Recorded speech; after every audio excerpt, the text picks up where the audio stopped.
তাই বেহুলার সঙ্গে যখন মাগো বিয়ে যখন হলো, খুব আনন্দিত হয়ে বিয়ে বাহির বাড়ি হলো।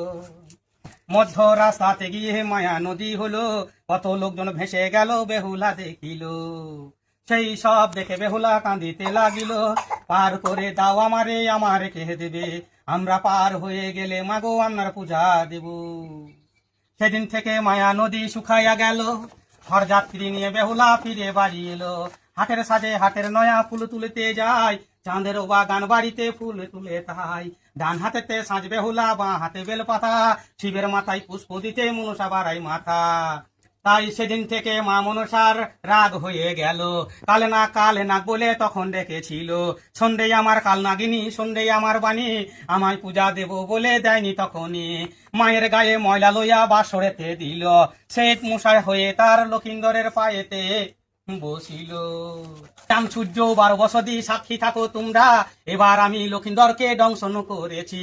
জ্বলে গেল পুড়ে গেল আমার অঙ্গ কানা, ওঠোই ওঠোই ও বেহুলা চেয়ে যে দেখো না। তাড়াতাড়ি করে বেহুলা জ্বালাই পঞ্চবাতি, পঞ্চবাতির কাছে ছিল সুবর্ণ রজাতি। সুবর্ণ রজাত্রী ছুঁড়ে নেজুরু কাটিল, কলার ভেলা তৈরি করে বেহুলাকে দিল।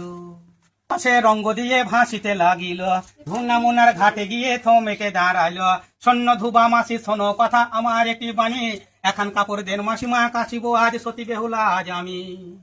তাই যাহার যেটা কাপড় ছিল তাদেরকে দিল, মহাদেবের কাপড়খানা মহাদেবকে দিল। শোনো মনসা শোনো কথা আমার একটি বাণী, তুমি যে আমার কন্যা, আমার কথা কখনো অমান্য করনি তুমি। বেহুলার প্রতি লক্ষিন্দরকে বাঁচিয়ে দাও তুমি।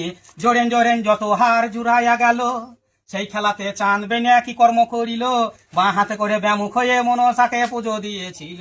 তবে গিয়ে মা মনসার মর্তে পূজা পেল।